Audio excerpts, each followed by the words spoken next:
Whaptei te lelo mātou tū. Whaptei ta mā.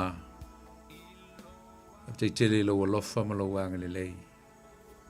Mātou whaptei atu ono lo whamaoni le aso. Lau tau singa alofa iai mātou mai le tai au si o mai le teimi le fiafi.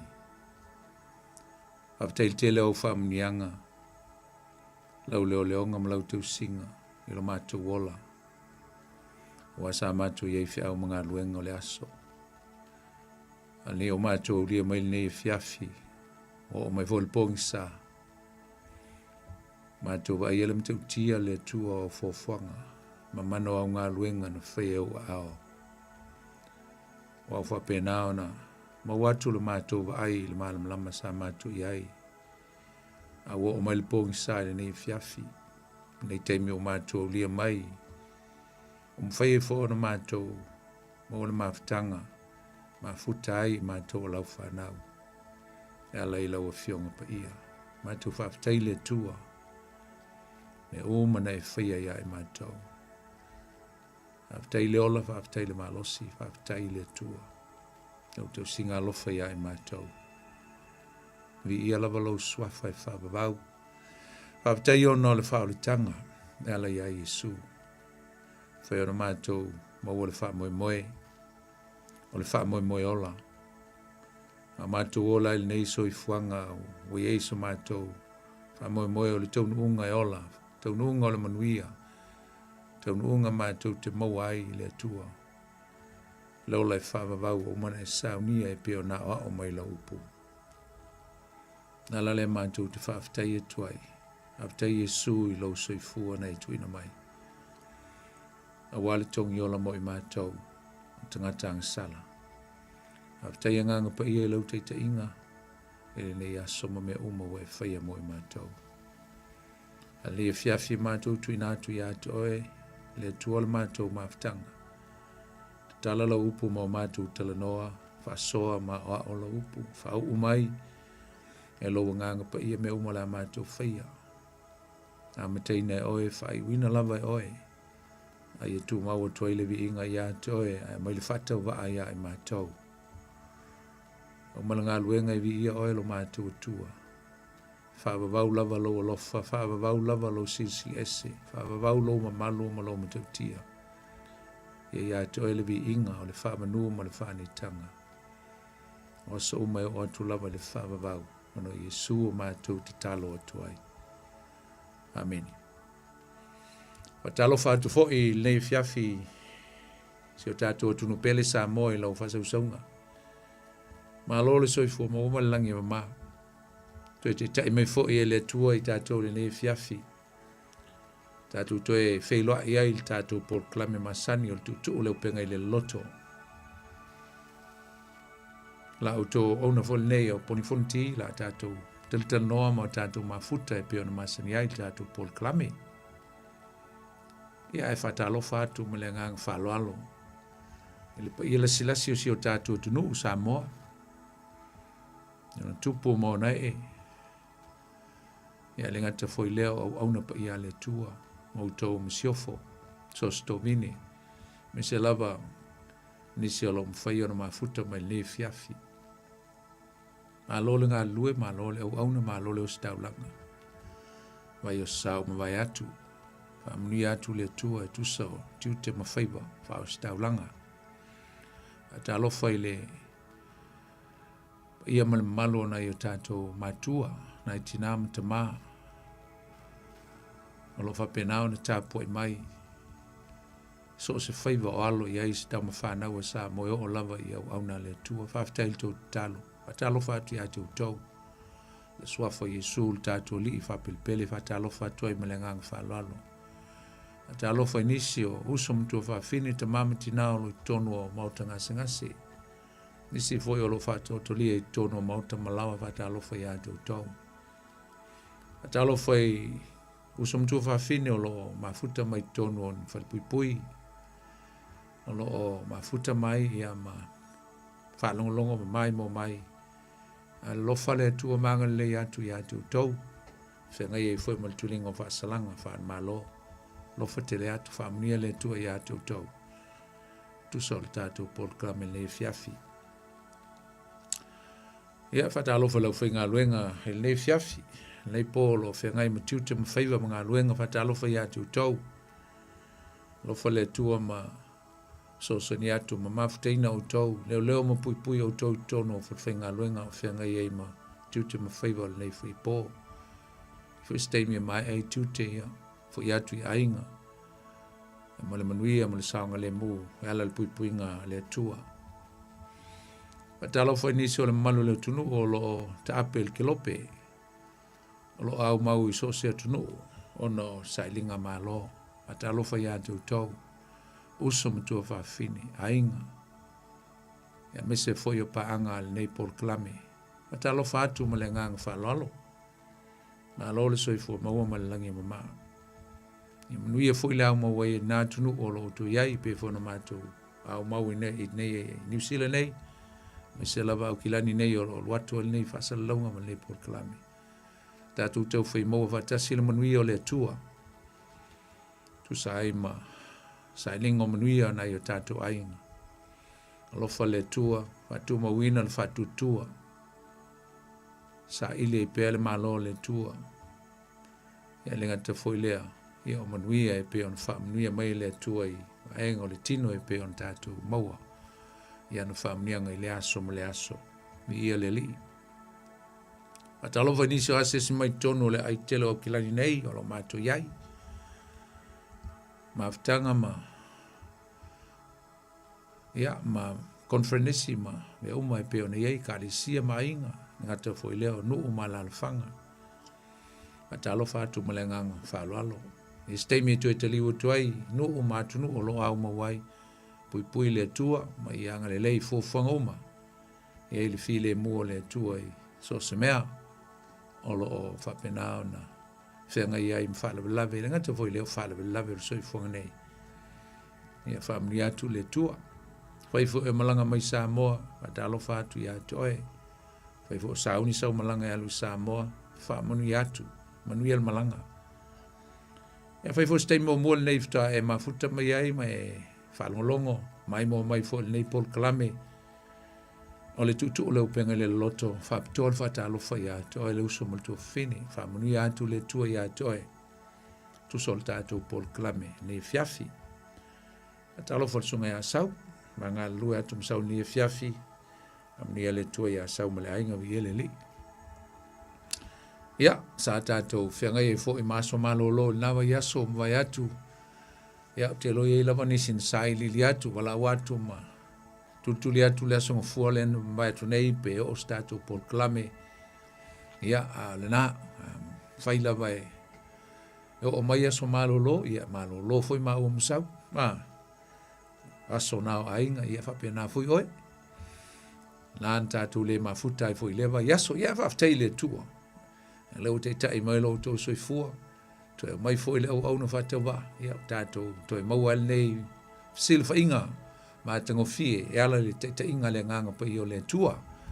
Ia tātou polklame nei pe ona masani ai tu le Upega ile Loloto. Fa manu ia tu le tua ia te oi. Ia ole salo istemi on fa inga foi polklame.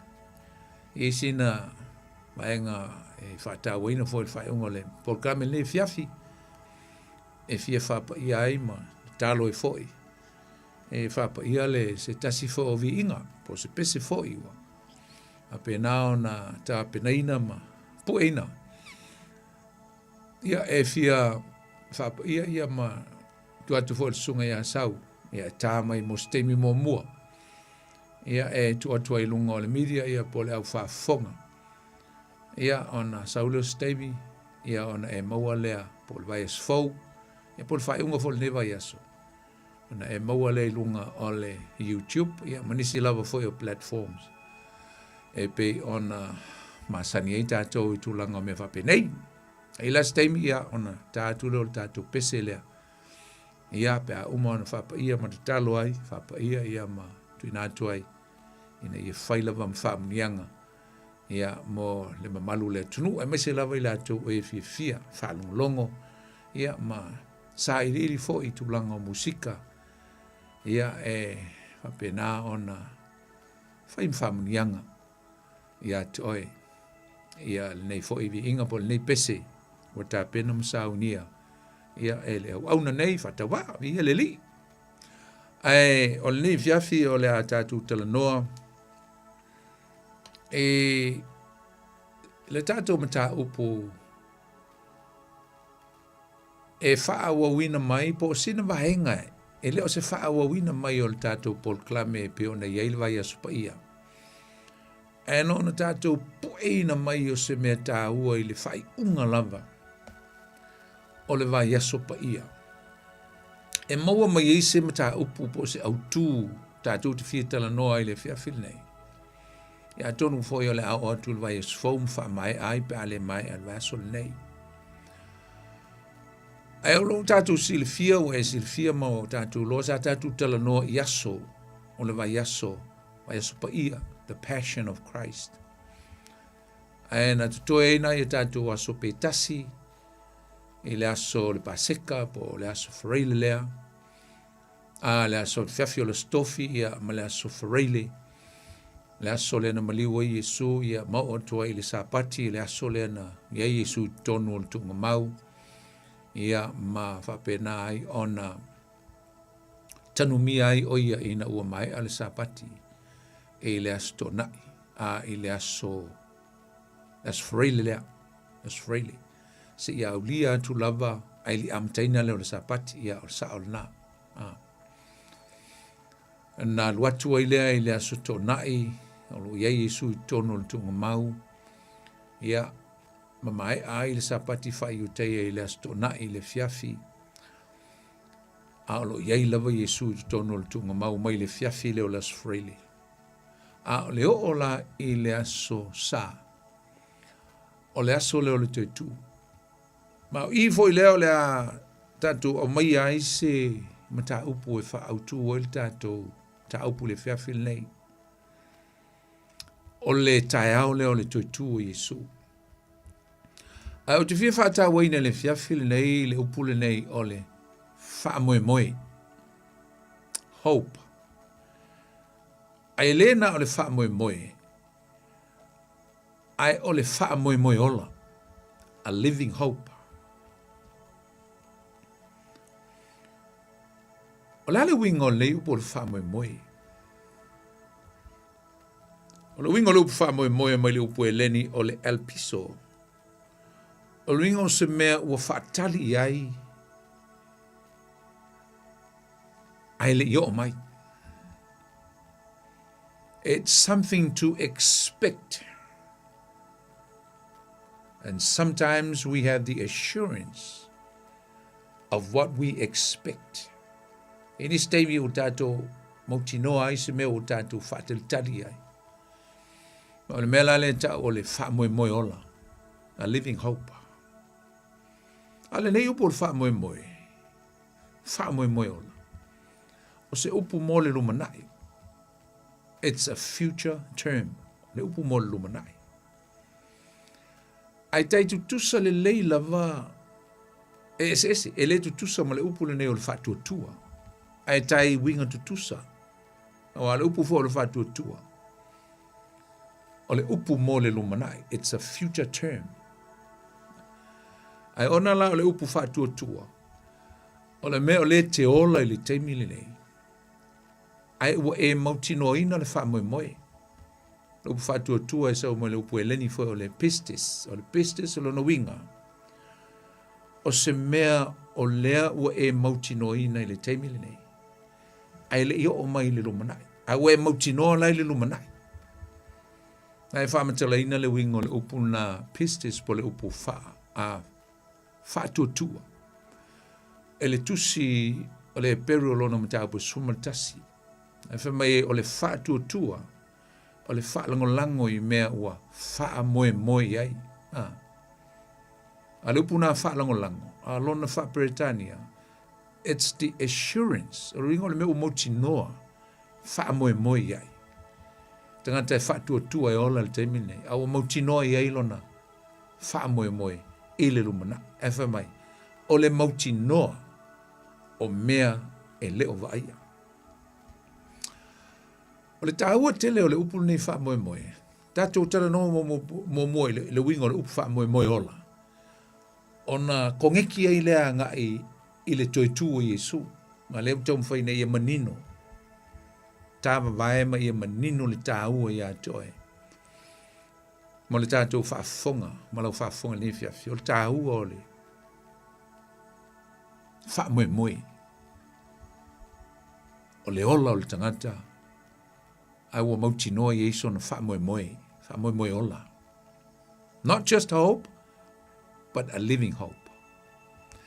E ei ia le alanga le upu le moa ngana wha sa moe ma sani on tātou wha fonga iai mai wha longo i le telo taimi.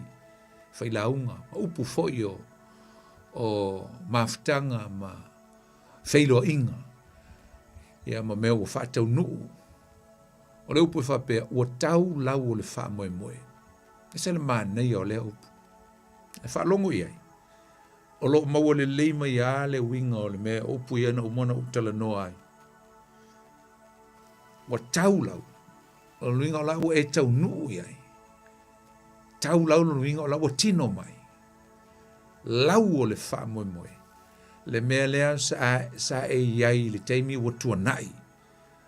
Sa e hope, sa e mana tunatu. Ia o mai le aso e whatau nuu ai. Le mea lea. Le ringa o tau nuu iai. O tino mai, o whatau nuu wina. Se mea sa wha moe moe iai mo le lumanai. Whaato ama vai atu la volta atu whaamana tuina o le toi tua Yesu. Le ngata o lona maliu. Me se lava lona toi tu le ai fia o mai istato manatu au tu ma se tau mo tātou le fiafi. Sa tātou whaamana tuina ai le toi tu Yesu. Mai ole me moni lava usum tu va fine. Ia ke riso le ne fiafi. Ana le ai se toi tu Yesu.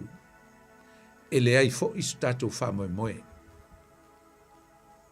If there was no resurrection of Christ, of Jesus, we have no hope. E leise wha moe moe o le tangata. Leise wha moe moe ola. Mai o le mea moni lamo. E so se tangata te li tonu lava i le atua. So tangata wha tua ia Yesu. Mai so se tangata lava e na te mauti noa i eise mea ta o se. Ola e whaavavau le lumanai. Yeah, let me say,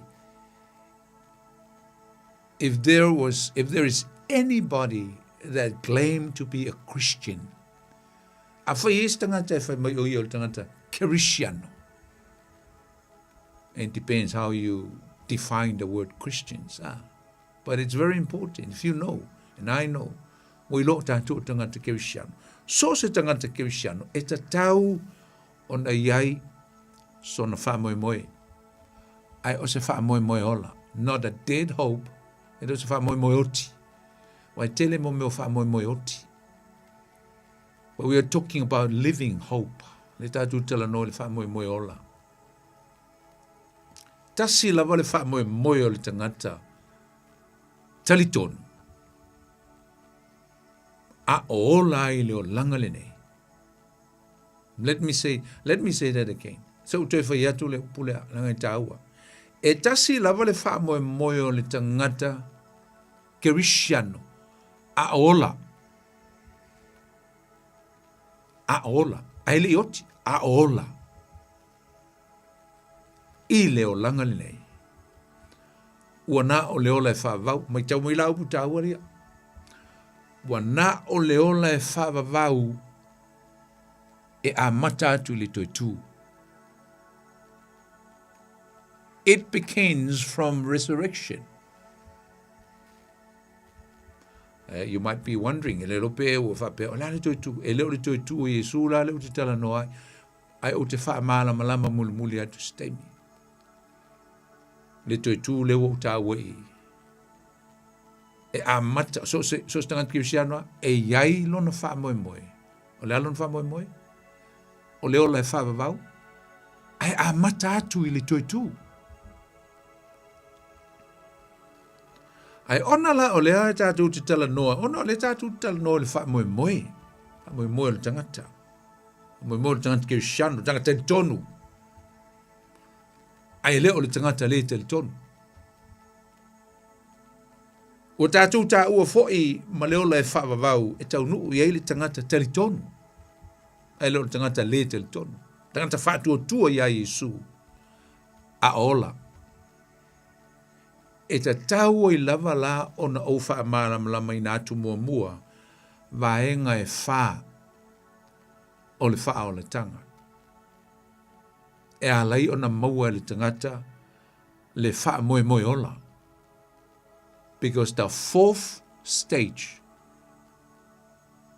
of what I am going to talk about, that is where the hope of a believer should start from there, right there.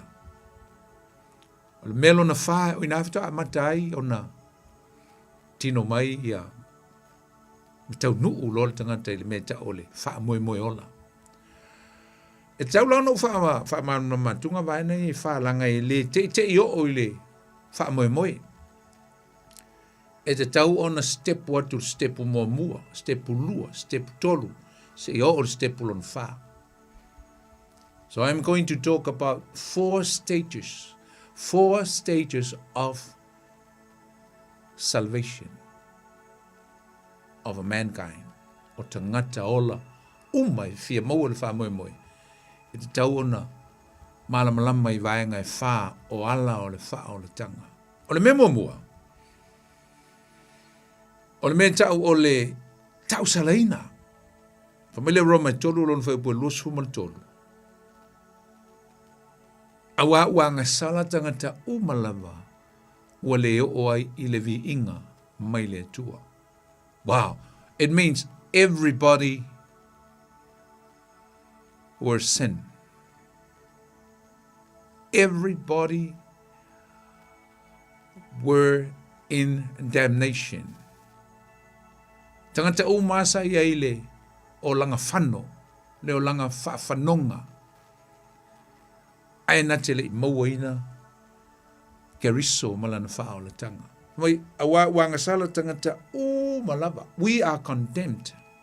Everybody came through the condemnation. Ui mea tātou i le tau salaina ma le whanonga. Aisa, le mai.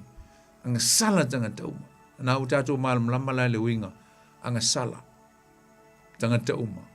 O lo tau tala i le whanonga. Nanga o le taui o le angsala o le oti.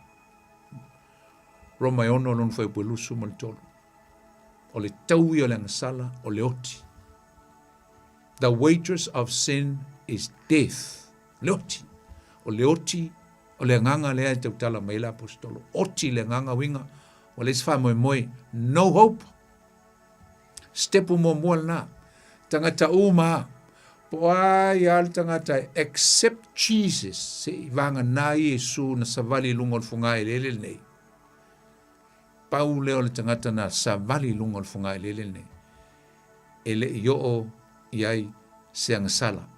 Jesus was the only innocent human being that ever existed or lived on this earth. Now Yesu. Ang sala tangata uma. Nei masisi ese mai Yesu ele ang sala. Ang sala tangata uma. Amen. O le tau sala ina la lea. O le vaenga lea. This is the stage that where everyone has been before he accepted Jesus as Lord and Savior. Ma mawal fao le tanga Yesu. Stepu mo mole ele masisi e alor stepu le langa ngawi uma mai ata tu ki fa ngau mai lo o ko mekia ang sala atamu ang sala ita to. Na la we ma mla stepu mo mo. O stepu lo na lu. O le taua mi utonuina. Justification.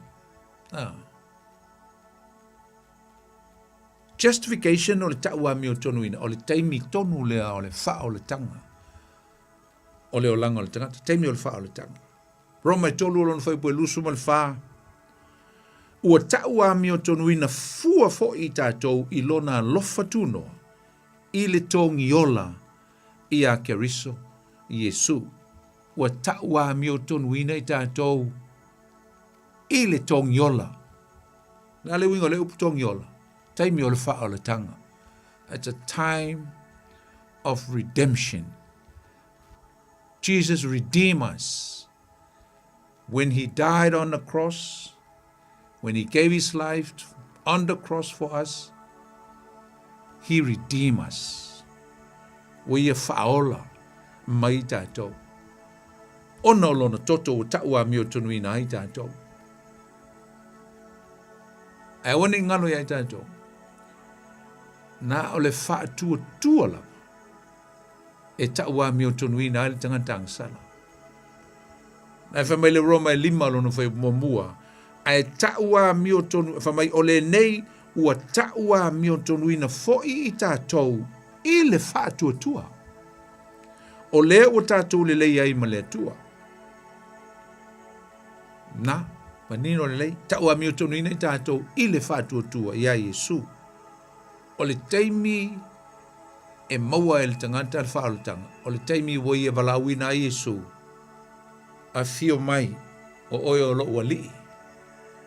Ma loo whaola. Ona elu ese mai loa le whaafanonga ma le tausalaina. And then you will come out of condemnation. Step umomua. Ina ua e, because you're willing to step into the second stage of salvation. O le taua mi o tonuina. Nau taua se spo. O le taua mi o tonuina. O le mea le atua. O le wingo le upu justification. Wa fola ina e le atua. Lana mi o tonu. Wa tu watu. E fai ma le tangata ang sala. God declare his righteousness to be bestowed upon a sinful person. Langa leo sa wa mi o tonu, masa wa mi o tonu. O le a mi o tonu a le atua. Mai sa ia aista to a mi o tonu e pispisia. Tasi ale, teimi e tau a mi o tonu ina i tātou. Teimi ua e, whai atu a Yesu, a fia mai ai. Pule oi lo wolanga. Pule oi lo wola. A we whai mai le whai upu, le matau pue lima, le Roma lava, whai pue suma le valu, ma suma le iwa, o le nei, e wha pe o na wha salaina tangata uma ile ang sala e tasi. E wha pe foi o na tau a mi o tonuina tangata uma lava, ile a mi o tonu e tasi. La tau te ola ai, whai pue suma le iwa. A mi o tonu e tasi ai, a mi o tonu e tasi e Yesu. O le ami o tonu e Yesu, e leo se ami o tonu o taua. A leo a mai, ua tau a mi o tonu ina ai, i tātou whamaile, o tātou ola ai. Redeem us. O le step ulon tonu, the third stage, o le sanctification, tau pa iaina. O le teimi leo la e ola i loa e tusa, ma le wha o le tanga. Whaina e maua ke riso i Yesu se fulu tau sanga taluai. Na a mata mai e na ona e savali ile. Sanctification le ola. Wha pa i eina e ta tau. Pai le se me ta o se maua ke riso le wha o le tanga i Yesu. Ai alu lava e whaile mea. Na ola il stepu mo mua. Len tatu ta ua mo mua. Ringo sui mea uma. Mai le Roma e ono lon fai po suma le valu. Ua tuu sao noa, lupu no tuu sao noa ringa, wa ave seina. Ma cancel. Mai ua tuu sao noa foi o tou nai leanga sala. A ua fai o tou ma au nā lea mi o tonu. Lord kon nito e fitu fai mo mua. O le nei le au pele, ona ua ia te i tātou, o nei upu ua fola ina mai, le tala le leilea. Ia tātou wha mamā ia i tātou, mea uma e leanga i le tino ma le nganga ia wha ato to ina, lo o tau wha pa ia ina i le matau i le atua. Lua te Salonia, lua whai po suma tolu. Awana filifili le atua ia te tau nei le a matanga, ina ia wha o la ina o tau, ma ia wha pa ia ina, e le nganga ma le talitonu i le upumoni. Ala vavaila ia upu ia la apostolo Paulo fai upu ia lua la au fai tau tua. O upu e tau mea e tātou. E te tau tātou wola whapa ia ina. E te tai e tua i tātou anga i le mea lona whale a tātou ti fio o ti e maua i le wha moe moe. E wha mai la apostolo Paulo lua Timoteo e whalo na whai pui sumal varu. E la vea i mai fo i le li i a te au ai mea leanga uma mea ele le ai. Ma whaaola mai i a te au i a oo i lona ma lo. I le langi. Until his kingdom in heaven. Lea te ola pe a whai olo i eke riso i lo soifua. Until se i a oo i le ma lo i le langi. O lo wha moe moe lea. Ma le Filipi mta mo mua lo no whai upu ono. Wa o mauti noa le nei lava mea. O ia na a mataina le ngā luenga le lei i to tonu i a te o tau. Filipi, wha mai lea. E wha a toa toa i nā i lava e ia, e o atu lava i le aso o Iesu Keriso. Po le aso e to e fio mai Iesu. E o, until the day of the Lord Jesus Christ. What is that day? The day that he will return. That's what if you may so. Alal me tang fal time lei ia ola i se o langa e fa a to ina ngā luenga le lei ua whaia le atua i to tonu le kale si Filipi mai to tonu o i tātou o ola ma wha fonga mai fo il pone e ta ina tua i tātou i le aso. Ina i o tātou maua le mea lea. Ma le a tātou tala noa i le mea lona wha. Mai voi si wala apostolo Paulo le momote Salonia lona mtau pue wha i pue tolu. O le fina ngalo fo i leo le atua ina ia wha pa ia ina o tau. Ina ia wha ma mao o tau mai le whaitaanga. Mai e taitasi o tau mai loa na whai o lana lava ipu. Nā le mea whai le ipu. Whaamama, fufulu, le tino, tangata lea, whai mai, fufulu lana ipu, male whaapa ia ina, male taule leia. Wow. Upu sanctification, upu whaapa ia ina. E eilo na fso tanga, eilo na fso ta inga male upu lea o le holy, po le paia. E whalona so ta inga ma le upu lea saints. Sanctification e nono so ta inga ma le upu lea saints. Po le tangata pa ia. Au pa ia, the saints. O le upu e whaata tau i le ola pa ia. To sanctify means to set apart for a special use. To sanctify is to put aside for the purpose of God. Tu ese mo le tua. Taua la le upule le sanctification i langa Kirisiano ma le whao le tanga. Taua. Elena o le whao leina, elena o le whanau fawina, elena o le whamau mo le whao le tanga. Ai esele leo langa e o lai. Sa o tu Yesu fo i ona so. Ina ia tausia i la tau leo langa whapa i eina. Aina whapa mai la Yesu le Ioane sul fitu.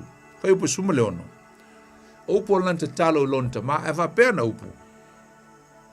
E le oni tangata o le lalo langi i la tau. E whai ona so. Ia mai ua muli muli ia te ia. E whapei o au foi. Mai Yesu. E whapei o au. O leu te nofo le lalo langi. E le o au se tangata o le lalo langi. Whai mai o te le so le lalo langi au. Ta mai le fai ungo le fai upu, le fai poe suma le fitu. O lai fai lonta ma. Ia e whaapa ia ina i la tau i lau upu moni. O lau a fionga o le upu moni lea. Ta mai Yesu whawhiona whaapa ia, whawhiona o la whaapa ia. Upu moni. Teola mai, whaitau. Ala le tae au, ala le upo le tua, te moe le upo le tua, te whaitau le upo. You are crazy about the word of God. You abide in the word of God. Wa e mau i le upo le tua. E wha mamai nai. Lau savalinga. Salamo foi e tā vita, salau sumaleiva. Ale le whai upo iwa, le whai upo e walu, whai malisile tā vita. Wha ve whea na wha mamā. Ala o le tau le lea. How can a young man purify his path?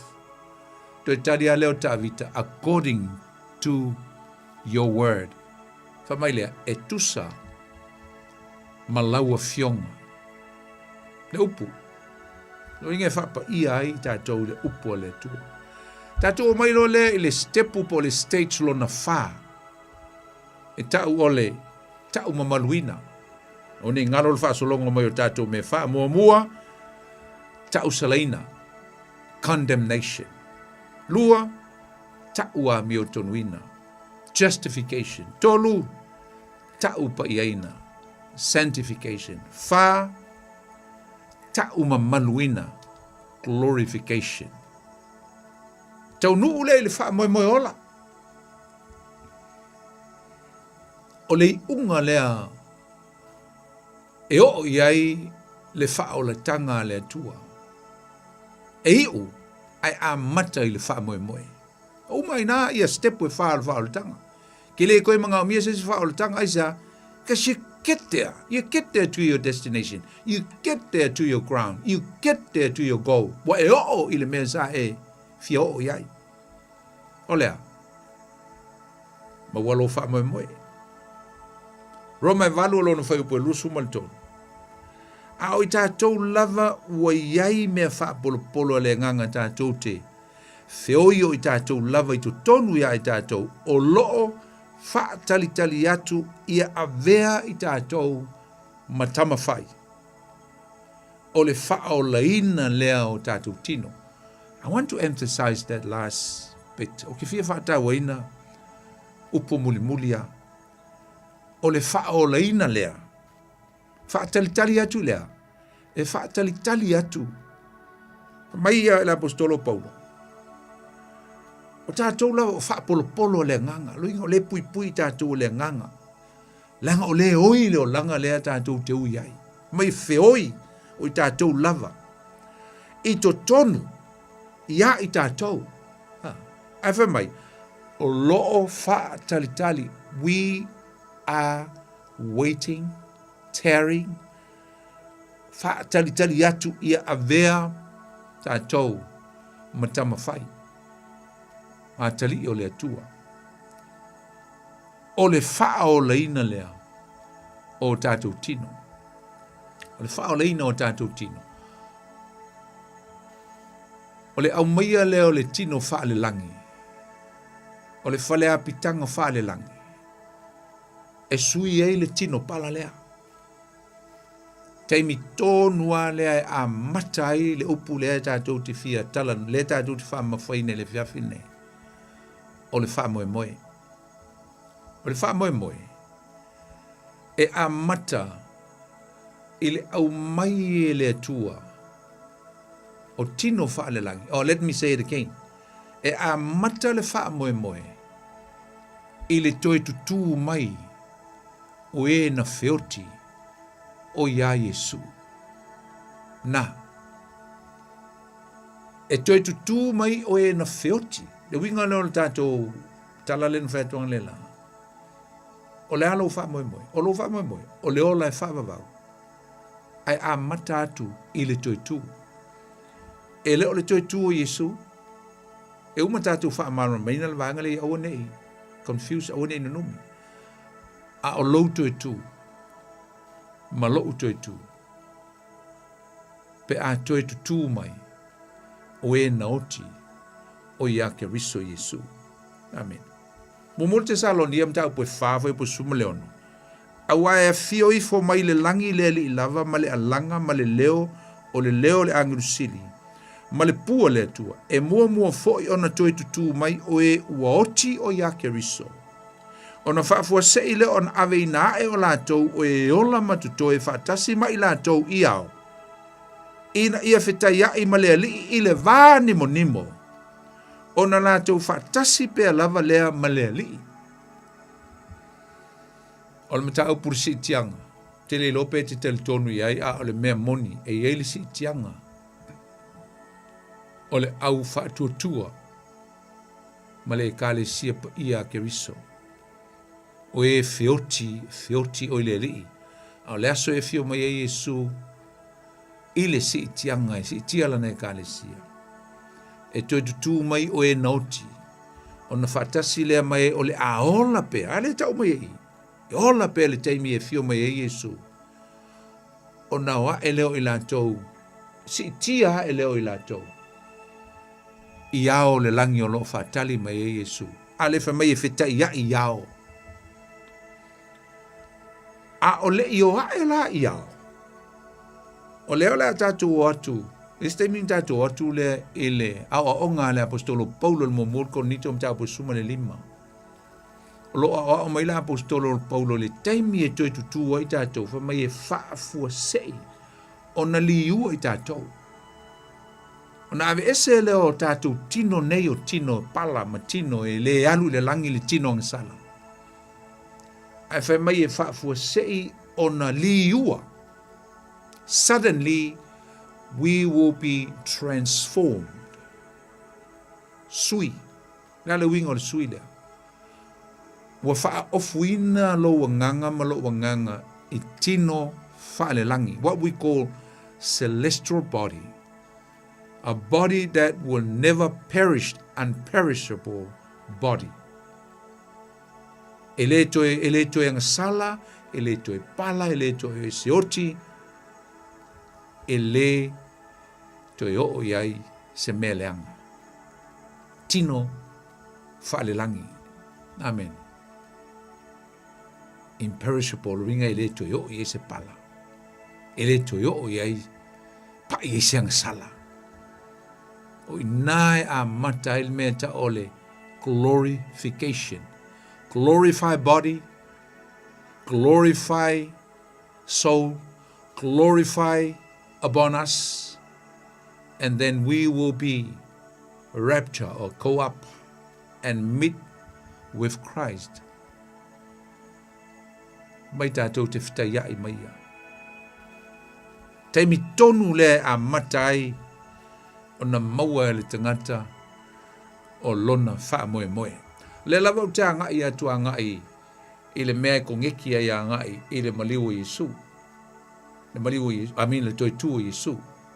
Na maua le tātou wha moe moe. E na mafua na maua le tangata lea wha moe moe ola. Ona o le maliu. Awane ngalo e le na o le toi tu. Le langa leng tātou tala noa mai le wha o le tanga. Mea na ui mai e le tangata. Ina ua maliu Yesu watalia le tangata. Yesu malona maliu ti ngā e lungo le satau. Wa whai lea ma wha o le tanga moia. A o lona wha moe moe. But his hope. Na maua ina ua. Toi tu mai Yesu. Ana wha pēle toi tu mai Yesu. E leila se wha moe moe o tātou. A leila toi titi a tātou o oti ai le tāua o le toi tu mai leo Yesu. Ma le mafuanga. Wa lai ona vea le toi tu o Yesu. Ma wha moe moe o tātou. Wha moe moe ola. Amen. Ua maua se wha moe moe le tangata. A ola. Ona ole maliu. Male toi tu o Yesu Kiriso. Ngonga ur koe repeat kunga le mea ngālanga ese le tāua. Ole momole petelu. Olon tāpua mualo no whai poe tonu. Whape upo la apostolo petelu. Ia whaafetaia le atua le tamā o lo tātua li o Yesu Keriso o le na whanau fawina I tātou ona o lo na lofa tele. Upu whanau fawina. Born again. Whaoleina. Whanau fawina. Ola fau ola ai le tangata. Sa ola le whaafanonga. Mai o le na whanau fawina. The one who gave us a new life, born new, born again. I tātou I lona alofa tele out of his great love. Whamaile o le wha ua wina o le whai upu. Ina ia iu I le wha moe moe ua ola. So tue whai tau atua upu ia. Ia whaafetaia le atua le tamao lo tātua li o Yesu Keriso. O le na wha nau fo wina I tātou. Ona o lona alofa tele. Ina ia iu. So that it will end up in living hope. Mai ina ia iu ile faa moe moe waola. Ta longo la iupu ia. Ile toe tu mai o Yesu Keriso na ye woti. Wow. See? Na. Faa moe moe waola. Pa feona mau e tātou le wha moe moe wola. Ile toe tu mai o Yesu Keriso na ye uaoti.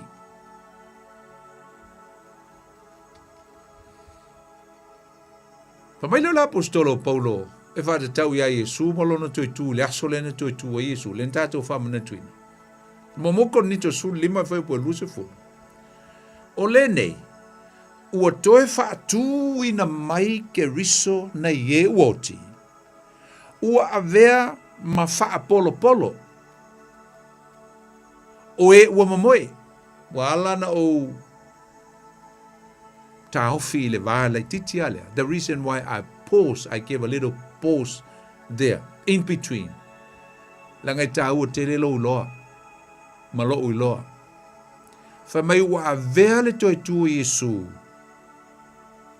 O le wha polo polo. O ia o le wha polo polo. A o le wha polo polo.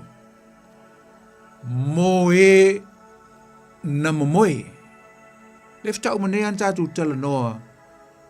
I tangata e toi tutu mai le aso e toi e fio mai e Yesu le sitiang. A o Yesu la. O ia o le wha polo polo. A le ala le winga o le mea. Te whaamtalaina muli muli, toi titi ao I toi tātou whaamtalaina, tā whaamtalanga. Roma e ono lona whai upu e lima. A wa a whai wa whaatasia I tātou le whaatusa I lona maliu, e whaapea fo I tātou I lona toi e fio mai. Usum tu whawhine le li. A whaia e le se wha moe moe o le tangata ola. Po le tangata Kirishana fo. O le ale eise au ngā o lona whatu tua. Le eise au ngā o la waru le lotu. Le eise au ngā o mea o lo whai le lotu. O au tau langa ma mea uma ma o ngā luenga ma mea uma o lo whai I tonu le lotu. Le eise au ngā. Pe a whapea e le aiso tātou toi tū. In other words, pe a whai e le aiso tātou wha moe moe. Amen. E steimi o te whaitau ina ai, ia se mau mai le mata upu lava lea. E tā mau ai lo fina ngalo le wingo a upu ia, ni te ue whapea, pe e sa le mea o te tele atua ia, wha upunga ia na whai atua na nei, le aise o ngā, te loa mā nei a mea umatatu te whaia. It's good to have that, a ministry, servanthood heart, commitment. A whaia e peita ato le ka le si e kore, nito le la ua oti ai. Mai leo Paulo. Leo ngā tala lei, leo ngā whatua tua, leo ngā mea uma. Si o toe wha maamla mātu le wingo le wha moe moe lea. Ma le teimi e maua I le tangata te le tonu I le wha moe moe, e po lau whatua tua foi. O le siri, o le ale teimi e mauti noa ai le tangata o ia maua le wha moe moe lea o le ola e wha vavau. Le ale teimi. Ta ua lo uloa le melea, ma lo uloa le melea. A le wha marusili, o le ale teimi te mauti noa ai. Te le whaatali se i o stepulon whale ana fta e mautinoa lea o le wha moe. No. E te mautinoa ina ua e laa i le stage po le stepu lona lua. Te mautinoa ina lo wha moe i le teimi e ta uai o le tangata ua whanau fowina ia ke riso. Ua whao leina. Ua suia lo o langa. Mele se ta uai tele o le talia o Yesu i le o langa o le tangata. Ngai pulea leo oe po le ala lotu e te lotu ai. A o le talia o Yesu. That is the essence of the message of Christ, of the gospel. Is for us to receive his message, receive him, talia Yesu, e maua i tātou le wha moe moe. O a whea mautinoa le wha moe moe, e mautinoa a olo e ola. Mai le aso na e li liu ai ma wheliua ina ai lo soifua. E te mautinoa ai. You are living. Why? Because you are living with a living hope. E le whapenga alwhai mai wa suile o langa ma, whanga ufowina ma, wha o laina ma. Nei mea uma, ai otil wha moi moi. But your hope is dead. You should have all this privilege with a confidence, assurance that you have a living hope. E elo wha moi moi ola. E elo wha moi moi ola. O le melo na lua. Ai tino mai la lo wha moe moe lea. I le taimi e toi a fio mai ei e suri si tianga. Ona e toi tū mai lea. Ona e lo lea. Wi wa a mata o na au. Sapaia ma au tango atu i le wha moe moe lea na au.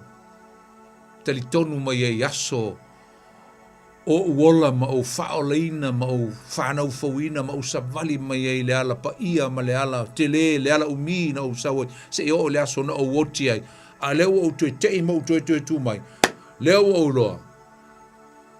Now I can actually see and touch and feel it. The hope. Aisa la ofu o ele tino e le to yang sala.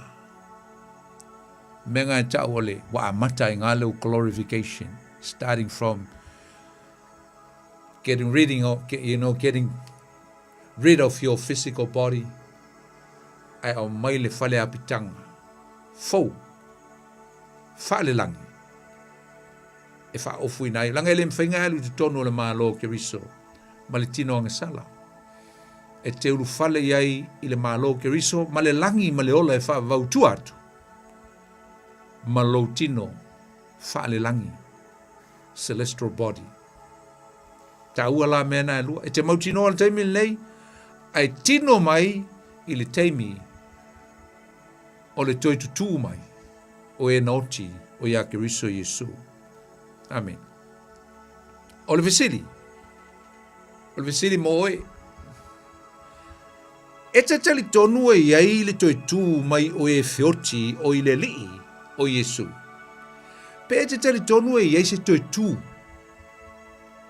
Toi tū mai o e whioti o i ake riso Yesu. Pe a whai e te oti tai au, a whai o te oti tala tai au, ma te tali tonu e te toi tū mai. I lou wha moe moe.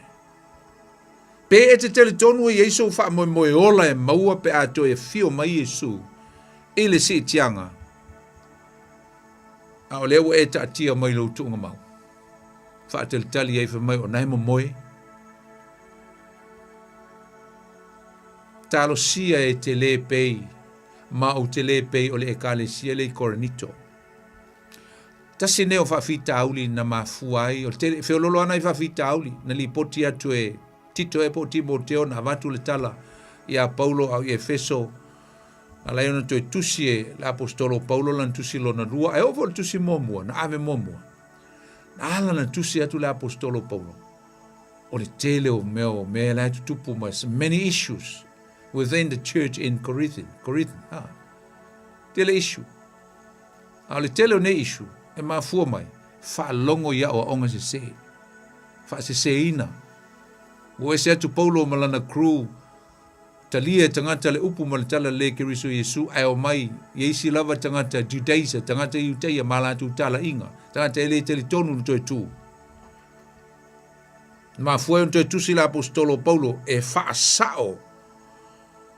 Lo la tu se ona o onga se wala tu se ma fa longo yai ma se ai. Wala tu tele tonu ele ai se to tu mai o e oti ile ali ile lumanai.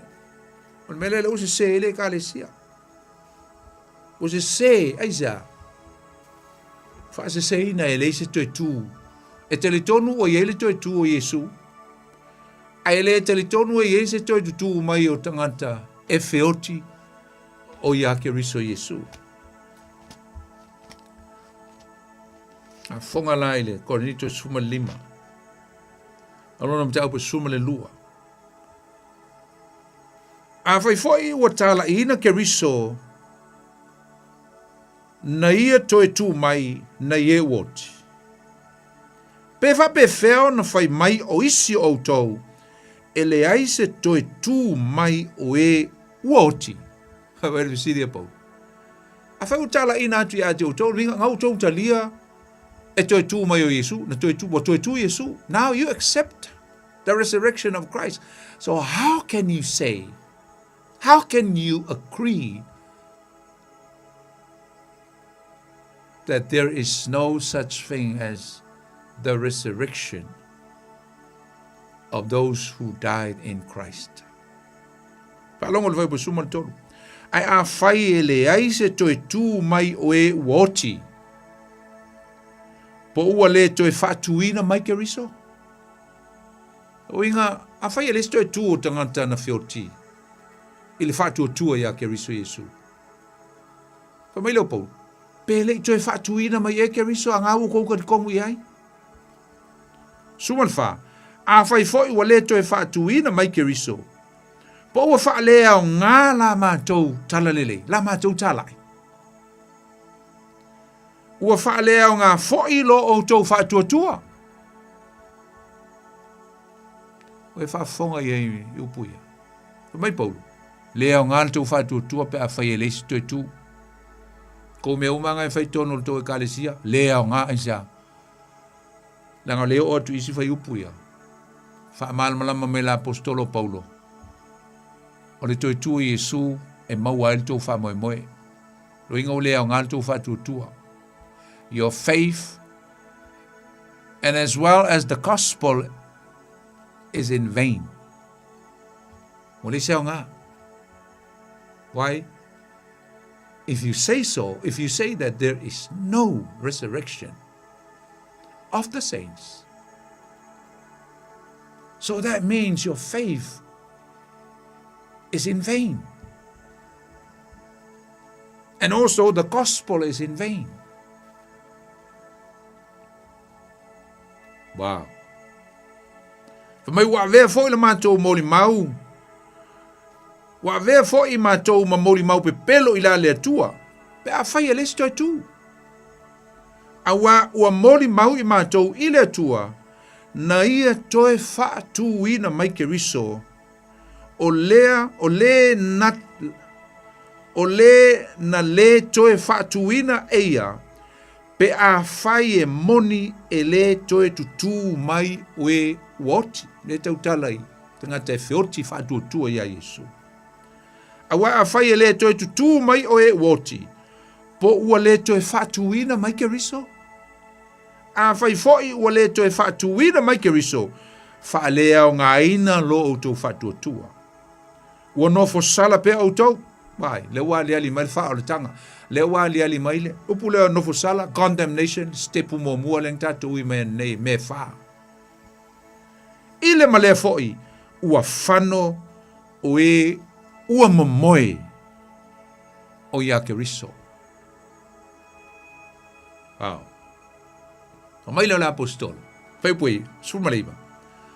A fai e ngata I le neo langa mea tātou te faa moe moe, a whai e ngata i le o langa le nei mea tātou te wha moe moe i ai. I ake riso. Ua sili lo tātou mālaia. Going back to the to the damnation. Tātou toi fōi anga le stepu mua mua. Sili lo tātou mālaia. Sili lo tātou mālaia. Whamai a whai e saol mea ngā tū te whai mai ai. Whamai la ia lea. Ua sili lo tātou mālaia la. I tangata umalava. Whamai lola ia le whai pua lusfuru. A ole nei. Ua toe wha tuina mai ke riso na ye woti. Ua avea ma wha polo polo oe ua mamoe. Te rope lava stemi o te wha matalai nai. Ili ne fiafi. Ia le wingo le upule wha polo polo. Ai o te toi fia fo ia ili amatanga o le mata upule ne te ia o misi ia oe. Amatanga o le mata upu. E se le nei o le outlining ai le apostolo Paulo. E me sa le mata upule nei.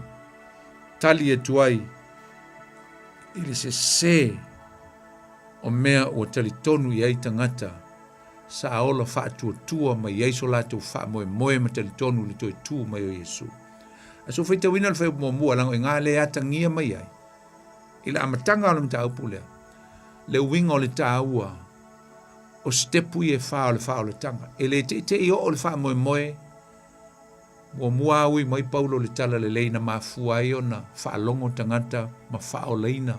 Wha nau fawina o la tau nganga. Mai le amatanga. Le ausoi. O te whailo atu i ate o tau. Le tala le lei. Na fola ina atu i ate o tau. E se ana e mau ai ke riso. E se ana vea i oe ma tangata whatu tua ma tangata whanau fawina. Tangata o mau o le whaole tanga. O le tala le lei. Simply the gospel. The ministry of the gospel. That someone pass it to you. I se sina abatua le tala le na mafua i ona e alu ese mai le whaafanonga. A stepu lona lua. O le whanau fawina. Ta ua mi o tonuina. Amen. Whaalongo lau toi whaawawina. Whamai. Le tala le whamai na fola ina atu i ate o tou. Na o tou talia ina foi. O lo tu mau i ai foi o tou ila. Ili tala lelei, nau sui ai o tau o langa. Whamai ua ola ai foi o tau. Sanctification leon tātu tala noa e nei. Ele ngata na maua ili tala lelei, whanau fawina. Justification. Maua le whao le tanga. Ai whamai Paulo. O lea foi na o tau ola mai ai. Sanctification. Ola mai ai e tusa o le tala lelei. E sama u tau sui ai. Na tō ui mai ai le sanctification, tō ola mai ai se o langa pa ia ma se o langa tausi le tala le lei. But now, you change your ways. Mai ua ola ai fo i o tō. Pe a whai tō te tā ofi mau i le mata opu, the doctrine, le o onga, na fola ina atu e au i ate o tō. Pe a whai ua o tō le ta lia fua. A wau tu ina atu ia tu tau mea mua o mea foi ia na o maua mai foi au. Na maliu ke riso. Ma sui o ata tau wang sala. E peo na tu sia na tanu foi o ia ma toe tu mai i le aso toru e pei o upu ua i tusi. Fai Paulo e prove aku i laulia. Vaku se prove. E prove at le ria. Na toi tu mai Yesu. Ai li o atu le loloto mea o montatu tau. Toi tu mai Yesu. Lefa mai. Na whailoa i o ia kefa. Po petelu. Na whailoa o ia il to lima se lau o le au so. Na whailoa o ia i tina. Na whailoa o ia. Ua toi tu mai o ia. Wha solo e a leo le tala noa le apostolo Paulo. e pe e tō tā ma I le apostolo. Ona o le sui o le o langa o le tangata. Dramatically changed because of the wrong doctrine. Wrong teaching. Whawhita auri fo nā le tupul te mine. Te leo o onga, I e whewai. Te leo o onga I e te whaalonga I e lunga o le media, whai tete. Whai tete. I'm not talking out of any judgmental, I'm talking out of, humility and peace. And I want to exhort you. Te mara e wha malosim wha mawhana ma so soani ia toe. E le talia ina uma le tangata e potolo na mawhau whau mea uma. E ofo I mea o te whai etuai. A e loa e out of line mai le tuspa ia ma uma le upo le tua. Awale, don't take it. A whai e te iloa o le au ngai lo soifua ma o le au te a watu ina mau ma moli mau mai le upo le tua. E wha mau ni ai. Then please take it. Take heed of it. Take heed of the word. And take it and use it. Bless ai lo soifua wha le nganga. Amen. Na. O Yesu o ia o le ulu ai fua. Jesus is the first fruit. O le wha polo o e momoe. Lai mea le nita o Yesu o ia o le wha polo. O Yesu o se tangata mua le noti na maliu. Aina toi soifua mai. O lo soifua pea. E leo toi oti. O le ata le nae maua e le tangata. E toi tū mai. I le ngā taanga. E te toi tū mai. E te le toi oti. Wha wau e pēle mawhitanga mai Yesu. E wha vavau lava. O la salo, e leo lua I fua le nā. Pei o le manatu o nisi. O la salo, e ui na mua toi tū mai a Yesu.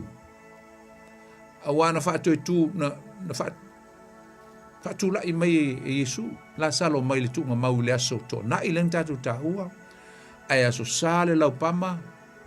Ngai saua ia le tusi na Ioane le no whaite o mai. E ono aso. Talu mai le aso na toi tū ai. Se ia o I le aso o le pasika. Na toi tū ai la salo. Ringa amata mai le aso tō nai. Se o le aso freile. Na whaasa tauru ai Yesu. A o la salo. E ui na toi tū mai. Ai na toi oti. Toi oti e tusa ma wha maunga ale au skola ma tangata tusi. Mena toi ola I la salo mo le valu tausanga. Valu, pe iwa, pe se fulu. E valu tausanga fa mai o le umil na. Toi ola I la salo. Na oti lola ia lea. Toi oti. La salo. A o Yesu. O le tangata mua lea. O ia o le ulu ai fua. Na toi tū mai le tūnga mau. So now we're talking agriculture. Tatu tala noi mea whawhai whātuanga. Toi tū mai le palpala.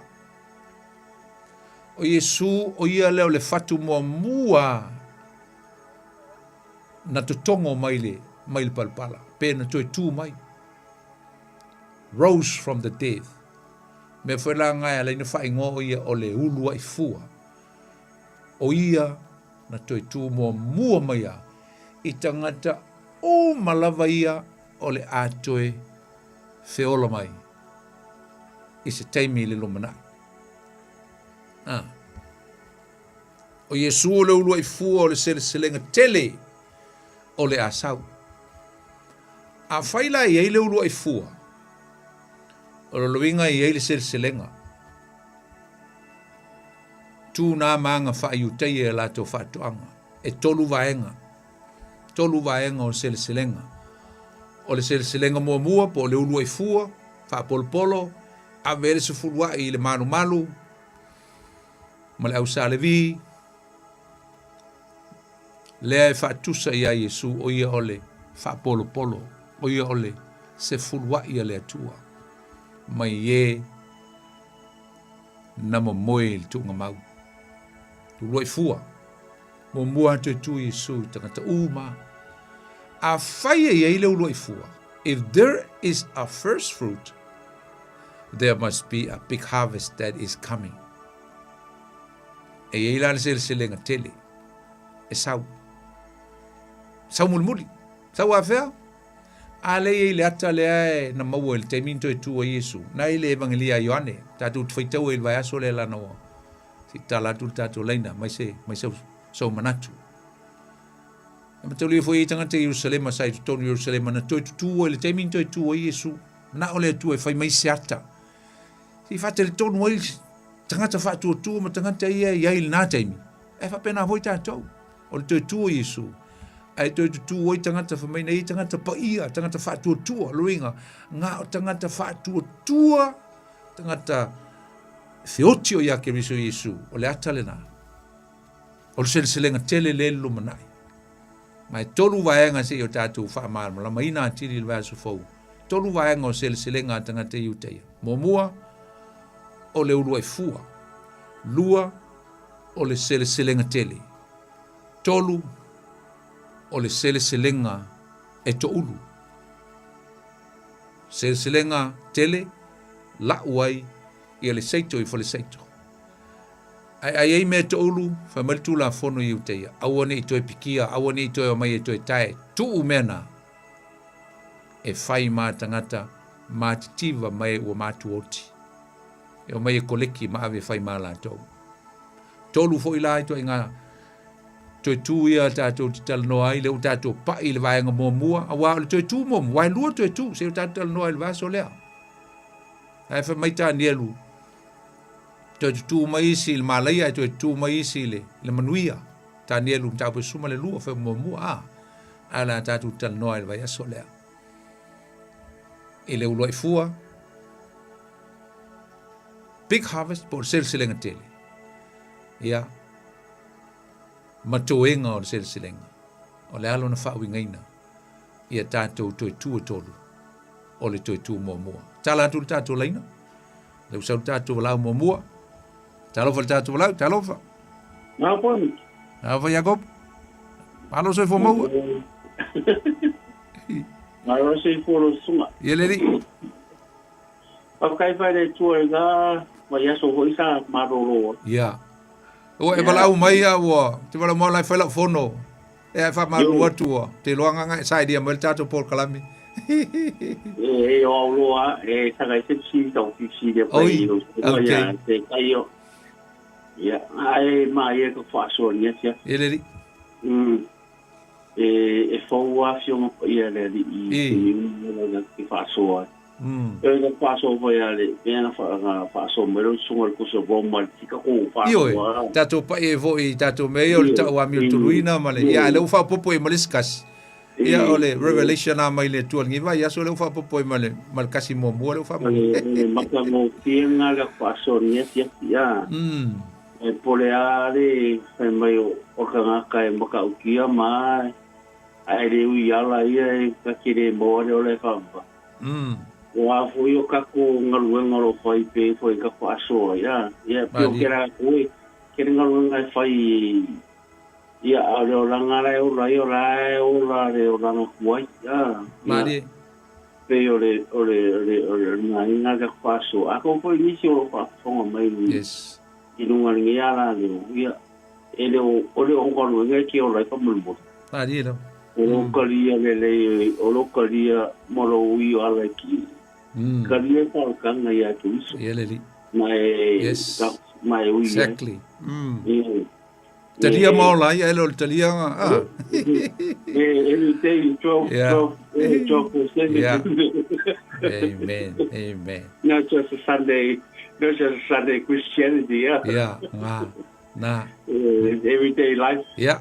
24/7 It's not easy, but you know, meditate upulación pele tua ya soma. Yeah. Yeah, fa popo fo ya fa makale le dia sion. Fa makala kala ya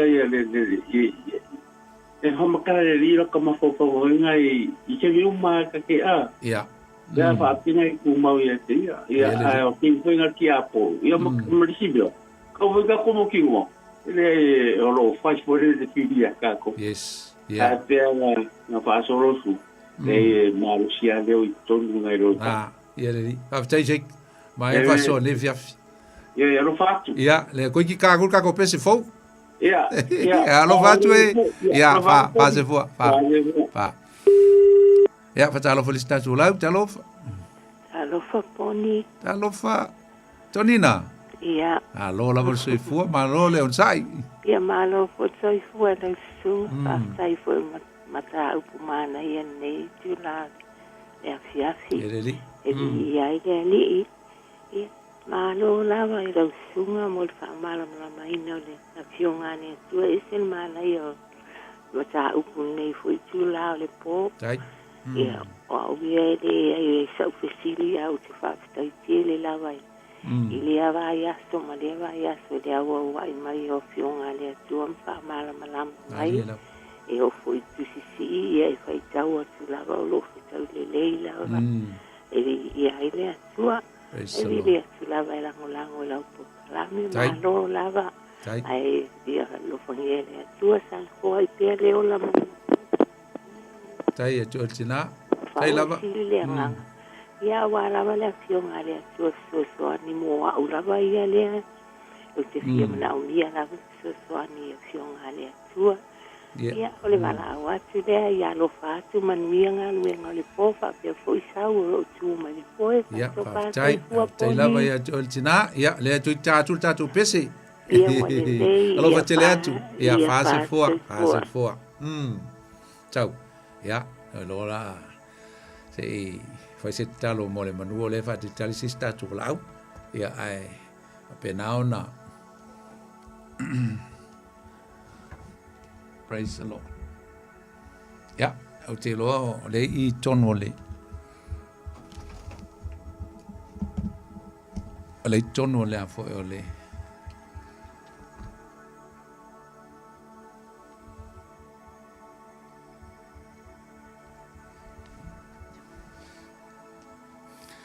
O lo I tono le. Oi, le il tatu wala au. Ia, tu atu le avano le tatu wala mun muli le ia ona. Tai lo le o le tatu pesi. Talo falava.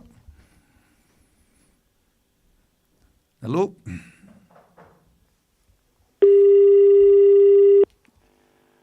Talofa, ia.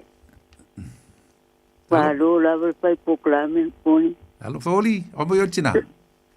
O le la ma viva kai le lava pai me ta wel vai ngorom ka upule. Malo.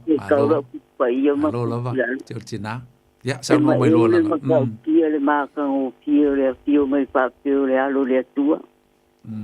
Le wo su ye me ka o ka nga ka ngi la lo lang ya ali lo a wai e mongi la pa ma o ngi so wa o ka ko mo an ka le su le ko ko a nga o pa ko yo ka be ka pe ni po pe o se to lo ali lo wa wai se ma ka o pio le o mai le alo le tua ya le wo su ye ka ko ka ko ka kele o pa pia me o kongo ka kila ngonga le lopo le tuela lang yung kangaka.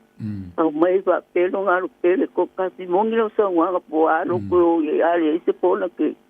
I pa te nga lo lu ka pisi le pio nga le tua.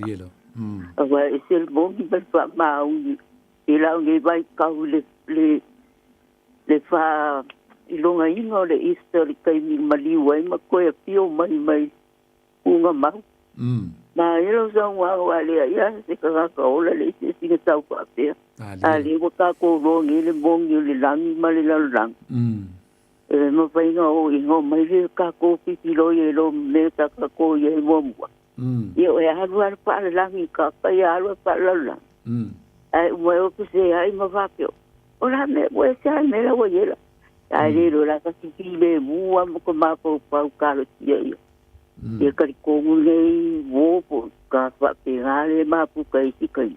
I te whaaratanga ngā mai whape Yesu mang mālo kunga maumare. Mane maliu. Mane sa kaulo. Ele ia te a kua whape peo le kua le wa melo ngālo pa ia. Tai a te o tina, ia, mālo lava, toi tātou toi whilo e fo i lewa ia so whaptai mo le whaasoa ia te o tina oli. Alofa te lea tu ia toi. Ia whaptai tere lava la sunga mam tāp sili ngai po māsa mo pie. Ia, lei, ia, ia, so i fo ia, se fo, ia. Ia fa talo fa tu lista tu lau, talo. Se fo manuia, la sunga tāpera. Talo fa lau, oile sa no fa mo. Ia, o noa le mua te fun. Noa. O noa. Ia, malo se fo manuia la sunga tāpera nga. Ia, sa no malo finanga. E sina o whapopola e titi la vai e tu sai mala o whalongolongo atu ni tau. Ali. E sena matango fio whasoa male ta uku mai lau sunga whawhenana. Sai. Ai o te fia whapopo atu i le vahenga le. Iana abe lau fisiki. E whapea. E tātou te tari tonu lea fio mai o Yesu i le whaola ina o i la tōu o e mua. Na tō tū mai o e wot. O le fisiri nā le nau whaongo ki ai. Be te tele tonu e ese toi tū mai o e na whioti. O i leli. Masa ana le sili. Pe ese toi tū. O tātou pe a whai tātou te whioti ai. Tātou whioti leli. Ia sa o le poni le fisiri. Ia. O la o tali ai. E iai le toi tū. Mali. A wafo i o lo fetala i le fio ngā le tua. E mua fo i o na tū mai o e wot. Ia. Na. O i leli. Ne na foi tau ane. A mo te salonia. Ia. Tau pe wha. O na mai le lo ma fau fau. Tātou i e mumuso e whiot. Ai lua lava manga o le mea leo te fia watu on. Ia. O le oti, o le tangata ua oti o i leli. Ia. E iai la lona wha moi le aso le a. Ia e mua fo i o ni toi tū mai o e oti o i leli. Ali ela. A o le tangata e oti, e le aiso na wha moi i le taimi na ola. E mafuta i leli. Ia. E le mawhaila o ni toi tū mai. Ali. Le ala moni e lau saunuanga. O te teri tonu, ma wha maoni. Lano le tonu le fionga pa ia le atua. E mua foi o ni toi tū mai o e woti o i leli. Ali ela. E le ki la manga o lau tarano atu whaopopo atu lava i lau mta upu nei e fiafi lau sunga le whawhengi. Whai mai lo ma fau. Whataita inga, whataita i tēla ia tea. Ia. Whamelo ma fau. O te whewhe oti. O te muse oti. Ai sea. Ai o te whaamu ia foi la au ia i la tau. O le na oti o i leli. Ia. O te whaamu ia la i le o i la tau na mua fe oti. A lai leli. O le winga o le manga o la ofisi o la utala le whai atu. O te whaafetai ai le atua. Te leo le avanoa le au mai. Mo tātou. O le tio o ia whetalai le a kionga le atua whapea mai. Amo ia le uti. Oti o i le ri. Whalinga su wha, whai po su tōt mane. Ia, amo ia le oti o i le ri. Ia o tātou lea e oti ai le ilo, ia se wha moe. Ia, ele mautinoa le wha moe lea. Ia o lau wha popo na o na lena o wha alongolongo atua mai kuto ai lau. Tai e toi, leu so. O sanga lau sunga whawhenga. Wha tele lava o lau sina o wha popo na. Toi foi lewa ia so. Ia, wale leiponi. Ia, koplesi, ia, whaase fua. Whaase fua. Ia, se fai statu talo i le. Tatu pese asau. Ona tai lea, ia vai pe steimi e tali el tatu o lau whaftai le tu el nevi inga. tai fo i mea lofo mataleni, mātou talo ai le tui nātu i lungo lenga, wale le taina mwhaafonga i au tangata, talo ina i whaapa i e lo suafo i Yesu. Ia vi i ai oe, awani mosu mātou vi inga, ia vi i ai oe lo mātou ta mā, ia o lo mātou ta talo lea, ia vi i oe whaavau whaaftai tele Yesu. Ameni, ia se whaafonga mai se tātou pese, ia ono whaeleo se tātou talo e, wha i o le tātou, polklame, taisau.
So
Ya, vi le tua, ya mes popo mole vai.